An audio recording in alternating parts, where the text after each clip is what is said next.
안녕하세요, 아나예요. 네, 여러분들 생각보다 코로나가 좀 장기화되고 있어서 여러분들이 일상생활을 하거나 공부를 할 때 되게 무기력한 나날들이 이어지고 있을 것 같아요. 근데 공교롭게도 제가 고등학생 때 학원을 다니지 않고 혼자 3년간 이렇게 공부를 했던 스토리가 탄탄하게 있잖아요. 그래서 오늘 이런 얘기를 여러분들에게 들려드리면 좀 용기를 드릴 수 있을 것 같아서 이렇게 카메라를 켜게 되었습니다. 저도 조졌을 때가 있었고 저 역시 완벽한 루트를 걸은 게 아니라 계속 시행착오도 거치고 좀 갈팡질팡하고 혼돈에 빠질 때도 많았는데 전 오히려 제가 무너졌던 얘기들이 많은 사람들을 반대로 일으켜 세우지 않을까 이런 생각을 하게 되어서 제 성공담보다는 제가 혼자 공부할 때 어떤 힘든 점이 있었는지, 그리고 그 힘든 점을 어떻게 이겨냈는지, 그리고 이겨냈을 때 어떻게 성장하게 되었는지 이런 스토리를 여러분들에게 전달해드리고 싶어서 이렇게 얘기를 해보려고 합니다. 우선 제가 왜 학원을 안 다니고 혼자 공부를 하게 되었는지부터 말씀을 드려야 될 것 같아요. 우선 저는 고등학교에 딱 올라가고 나니까 되게 학원이 좀 비효율적이다? 라는 생각이 많이 들더라고요. 그러니까 내가 가려운 곳은 여기인데 여기 하나를 위해서 여기 하나를 한 2분 끌면 되는데 학원에 가면은 이 근방을 그냥 60분 끌고 여기 이렇게 탁 만지는 느낌? 되게 비효율적인 느낌이 많이 들더라고요. 제가 극강의 효율을 좀 좋아하는 사람이라서 오고 가는 시간도 너무 아깝고 좀 편하게 공부를 하고 싶어서 아무래도 학원을 끊고 싶었는데 그렇다고 막 끊기는 너무 또 무서운 거야 이게. 왜냐면 기대는 부분이 사라지는 그런 느낌이라서 끊기가 너무 무서운 거예요. 근데 저희 고등학교에 진짜 운 좋게 사교육 없이 서울대를 준비한 언니가 있었어요. 그 당시에 제가 고1일 때 고3이었던 언니가 있었는데 저희 담임선생님이 이렇게 연결을 해주셔가지고 주말에 카페에서 음료를 마시면서 이렇게 얘기할 기회가 있었어요. 제가 이렇게 질문 리스트를 만들어 갔었거든요. 혼자 공부할 때 좀 약간 우려되는 점이나 걱정되는 점들을 여러 개 물어봤었는데 언니가 굉장히 자신감 있게 질문도 잘 해주고 학원에 기대지 않아도 충분히 승산이 있는 게임이다 라는 거를 좀 느껴가지고 단칼에 학원을 끊고 고등학교 입학하고 나서부터 수능 칠 때까지 혼자 공부를 쭉 할 수 있었습니다. 네, 그리고 제가 혼자 공부를 하면서 솔직히 진짜 힘들었거든요. 이게 심적으로 진짜 보통 일이 아니에요. 제가 어떤 점이 힘들었는지를 일단 말씀을 드릴게요. 저는 이제 용기를 갖고 혼자 공부를 했지만 제 친구들한테는 이상하게 야 학원 끊고 같이 공부하자 이런 얘기를 잘 못하겠더라고요. 아무래도 제 친구 인생을 제가 책임질 만큼의 용기는 아직 없었나 봐요. 저도 그 당시에 고1이었고 내가 학원 끊고 혼자 공부하기로 결심을 했을 때 뭔가 내가 성적이 잘 나오고 그런 게 좀 꾸준히 데이터가 쌓여야 친구들도 저를 믿고 학원을 끊을 텐데 그게 아니니까 그냥 일단 주말이고 언제고 그냥 학교 자습실에 계속 혼자 있었어요. 그냥 진짜 그 넓은 자습실에 아침부터 밤까지 도시락 싸서 들고 다니면서 맨날 혼자 있었는데 진짜 그 로빈슨 크루소가 그 무인도에 있는 그런 느낌 있잖아요. 진짜 너무 외로운 거예요. 진짜 고독하고 한편으론 친구들은 학원에서 지금쯤 뭐 배우고 있을까 괜히 궁금해지기도 하고 그래서 진짜 되게 고독하고 진짜 세상에 나만 있는 기분을 좀 많이 느꼈었죠. 그런 것도 힘들었고 또 힘들었던 게 제가 아무래도 고3 선배한테 그렇게 질문을 하긴 했지만 그래도 수학 공부법이나 국어 공부법 이런 공부법들을 제가 굉장히 서치를 많이 했어요. 뭐 구글링도 하고 네이버에도 쳐보고 근데 진짜 사람마다 공부 추천하는 공부법이 다 너무 다른 거예요. 그러니까 수학을 예로 들면은 어떤 사람은 바로 답지를 보고 그걸 빨리 숙제하라 그러고 어떤 사람은 50분이고 1시간이고 매달리는 연습을 해야 된다. 진짜 완전 반대잖아요. 그래서 전 뭐가 맞는지도 모르겠고 나는 빨리 하나를 정해서 진짜 그것대로만 이렇게 쭉 달려나가고 싶은데 진짜 사람마다 나한테 추천하는 공부법도 다 다르고 나한테는 뭐가 맞을지 일단 확신도 안 서고 이러니까 진짜 수만 가지 공부법 중에서 뭘 택해야 될지도 되게 너무 머리 아프고 그것 때문에 순공부 시간을 좀 많이 뺏겼던 시기도 좀 있었던 것 같아요. 그리고 저는 제가 혼자 공부하면서 제일 힘들었던 점이 성적이 떨어졌을 때 학원 탓을 할 수가 없는 거예요. 그러니까 부모님이 성적 왜 떨어졌냐고 물었을 때 나는 학원이 별론 것 같아. 학원을 바꿔야 될 것 같아. 이렇게 얘기하는 게 아니라 책임이 100% 난 거예요. 내 공부법이 잘못된 거거나 내 공부량이 부족하거나 진짜 이건 100% 그냥 내 탓이잖아요. 그러니까 성적이 떨어졌는데 이게 내 책임이라고 말하기가 정말 힘들었어요. 진짜. 그러니까 수학을 봄에도 혼자 공부하고 여름에도 혼자 공부하고 가을에도 혼자 공부해서 봄에는 96점이 떴는데 가을에 80몇 점이 뜨면 이게 제가 패닉에 빠지는 거예요. 나는 똑같이 내가 공부하는 대로 했고 공부 시간도 비슷했고 공부 방법도 비슷했는데 갑자기 왜 떨어졌지? 진짜 그냥 내가 잘못된 것 같고 내 존재 자체가 진짜 부정당하는 기분? 성적이 떨어졌을 때? 그런 기분을 많이 마주했었죠. 그거는 제가 고3 때까지도 계속 겪었던 아픔인 것 같아요.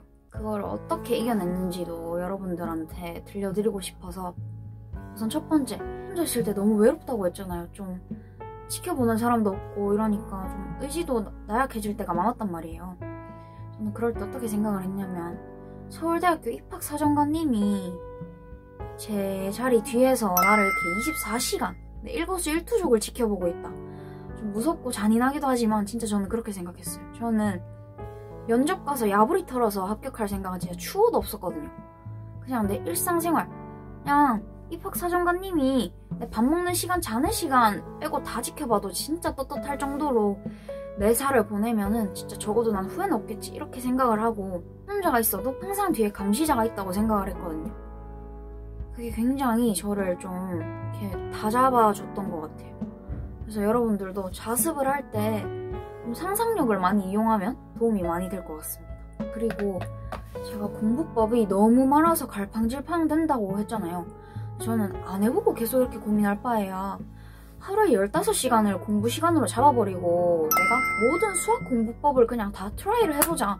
그러고 나서 내가 가장 능률 좋고 점수가 잘 나오는 공부법을 선택하면 되지 않을까?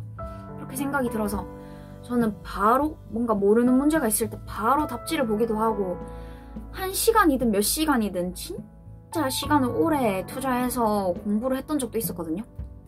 근데 저는 개인적으로 애간장을 좀 태워야 그 학습법, 그 풀이법, 그 문제 공략법을 잘 기억하더라고요. 그러니까 뇌리에 박힌다고 해야 되나?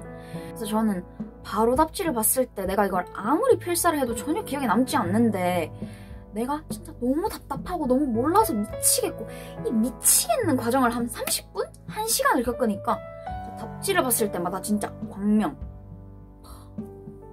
거의 스프라이트를 그냥 머리에 이렇게 들이붓는 기분이 나는 거예요. 그래서 답지를 한 줄 보고 너무 아까워서 덮고 딱 여기까지만 보고 나 혼자 몇 분 더 고민해보고 답지 한 줄 더 보고 저는 이렇게 야금야금 공부해 나가는 게 진짜 저한테는 훨씬 잘 맞더라고요. 그래가지고 저는 그런 방법을 썼습니다.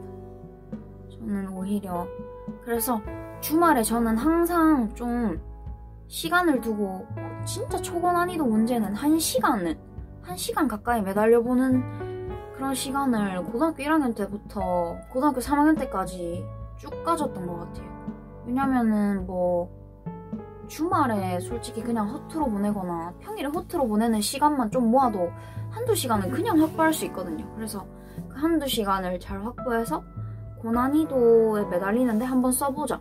물론 그렇게 한두 시간 본인이 초고난이도에 투자를 한다고 해도 몇 개월까지는 점수 변화 폭이 그렇게 없을 수가 있어요. 그냥 똑같이 7, 80점 뗄 수 있는데 진짜 이게 학년이 올라가면 거의 계단 팡팡 뛰듯이 진짜 달라요. 여러분들 이거는 지구력, 심폐지구력을 키우는 거라고 생각하면 진짜 될 것 같아요. 네, 저는 어려운 문제에 좀 약간 치덕치덕대는 치근덕치근덕대는 그런 시간을 확보하는 방법이 전 잘 맞았습니다. 여러분들도 다 트라이 해보시고 가장 맞는 것을 선택하시면 좋을 것 같아요. 그리고 이게 진짜 제일 무서운 건데 성적이 떨어졌을 때 학원 탓을 할 수가 없다는 거. 진짜 완벽히 100% 내 잘못이라는 거. 그래서 저는 솔직히 말하면은 학원을 안 다니고 이게 위로해주는 학원 선생님도 없고 그러니까 모든 시험이 끝날 때마다 울었어요. 왜냐면 저는 항상 뭐 내신도 중간고사를 못 쳐가지고 펑펑 울고 나서 기말고사 때 겨우겨우 만회하고 진짜 이런 좀 힘든? 진짜 뭔가 하나를 점수를 쉽게 얻은 적이 단 한 번도 없거든요. 그러니까 중간고사부터 잘 쳐서 좀 수월하게 했던 적이 한 번도 없어서 되게 힘들었는데, 그러니까 제가 제일 힘들었던 게 언제냐면 내신 수학을 그냥저냥 계속 잘 해왔었거든요. 근데 고3 중간고사 때 그렇게 어려운 시험도 아니었는데 80몇 점이 뜬 거예요. 근데 솔직히 직윤 준비하는 애가 고3 내신에서 그 점수를 받았을 때 저는 솔직히 진짜 인생을 다시 살고 싶다. 아, 내가 진짜 3년 동안 들이부은 게 여기서 끝나네? 이 생각도 하고. 근데 저는 이제 학원 탓을 할 수가 없으니까 그때 답은 진짜 냉철해지는 수밖에 없었거든요. 그래서 저는 진짜 시험지 그냥 너무 점수 부분을 보기 힘드니까 점수를 가리고 내가 어디서 왜 틀렸냐를 이렇게 분석을 해보니까 답이 또 원인이 있더라고요. 이게 진짜 두려움에 직면하는 순간 진짜 사람은 성장할 길을 찾는 것 같아요. 그러니까 제가 평소에는 100점 막 이렇게 맞다가 갑자기 86점이 뜬 이유가 고난이도에 시간을 많이 투자해서 계산 문제를 좀 굉장히 좀 쉽게 약간 업신여기고 있었던 거죠. 그래서 계산 문제에서 굉장히 제가 많이 틀렸더라고요. 그래서 기말고사 치기 전까지 무조건 모든 쉬는 시간에 진짜 2, 3점 문제만 죽어라 풀었어요. 근데 이게 또 고난이도 문제를 안 풀면 안 되니까 자습 시간이나 뭐 밤에 조용히 혼자 공부할 때는 똑같이 어려운 문제에 50분 막 이렇게 투자하고 30분 이상 계속 고민하는 연습을 계속 투자를 하고 진짜 쉬는 시간을 다 합쳐도 하루에 1시간 정도는 되잖아요. 이게 고3이 돼서 하루에 1시간 동안 계산 연습을 한다? 이게 진짜 보통 일이 아니거든요. 근데 그걸 해내고 나니까 다행히도 기말고사는 거의 만점을 받아서 또 등급을 만회했었거든요. 진짜 본인의 점수 폭이 갑자기 떨어졌을 때 학원을 안 다니니까 진짜 냉철하게 진짜 내 시험지를 돌아봐야 되고 발전 가능성을 열어두고 진짜 원인 분석을 철저하게 하셔야 된다. 근데 제가 진짜 또 느낀 게 제가 만약에 학원을 다니는 학생이어서 내가 학원 탓이 이러고 학원을 옮겼으면은 전 진짜 발전이 없었을 것 같아요. 그래, 이거는 진짜 100% 내 잘못이고 뭐가 잘못됐는지 한번 제대로 파악해보자. 이 태도로 인생을 대하니까 진짜 저는 매 선택의 순간에서 적어도 퇴보하는 인간은 아니었던 것 같아요. 현상 유지 혹은 발전, 그 둘 중에 하나는 무조건 제가 할 수 있었던 게, 잘못이 일어났을 때 내 탓을 했던 게 인생을 돌아봤을 때 제일 후회 없고 미련 없고 제일 잘한 일이라고 생각합니다. 그리고 제가 여러분들한테 마지막으로 꼭 해드리고 싶은 말을 하고 제 영상을 끝내려고 하는데, 진짜 여러분들은 20대가 됐을 때 학창시절을 떠올려보면은 다시 돌아가기 싫을 정도로 후회를 안 남기는 그런 중고등학교 생활을 보냈으면 좋겠어요. 왜냐면은 저는 가끔씩 종종 꿈을 꾸거든요.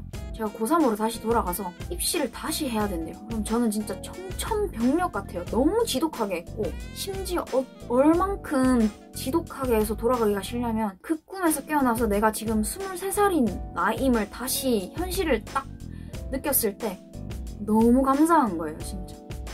내가 고등학교로 돌아가면 더 열심히 할 수 있었는데 이게 아니라 와, 다시 안 돌아가도 돼서 진짜 다행이다. 솔직히 말해서 그 습관이 이어져서 저는 23살이지만 다시 20살로 돌아가기도 싫고요.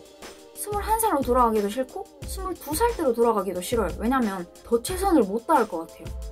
그러니까 저는 가끔씩 너무 최선을 다해서 몸살도 나고 힘들어서 울 때도 많은데, 진짜 딱 한 가지 확신할 수 있는 거는 저는 내일 죽어도 후회 없이 눈 감을 수 있는 거. 항상 언제 죽을지 모르니까 최선을 다하자. 그런 각오로 여러분들도 매사를 살면은 지금의 나에, 내가 지금 이 순간의 나라서 가장 만족할 수 있는 인간, 굳이 남과 비교하고 싶은 생각이 안 드는 그런 만족스러운 인생을 살아갈 거라고 생각합니다. 그리고 제가 이 영상을 찍고 있다고 해서 제가 누군가의 눈에는 굉장히 많은 것을 이룬 사람으로 보여질 수도 있어요. 굉장히 빈틈없고. 하지만 저도 굉장히 빈틈이 많고요. 굉장히 단점도 많고. 근데 단 한 가지 제가 자부할 수 있는 거는 정말 남들보다 트라이를 많이 했고요. 밀도 있게 실패를 정말 많이 겪었어요. 진짜 많이 울었고, 영상에는 성공한 것만 담기잖아요, 그죠? 저는 남들이 10을 트라이 할 때 전 100을 트라이해서, 남들이 9를 실패할 때 90을 실패를 해서 90번을 더 울었고, 근데 여러분들한테는 10개를 제공할 수 있는 사람이 되지 않았나? 그렇게 생각을 합니다.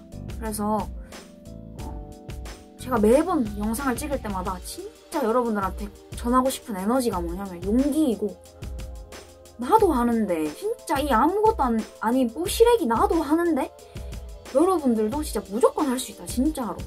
제가 이번 영상을 통해서 여러분들한테 드리고 싶은 메시지는, 야 너도 할 수 있어.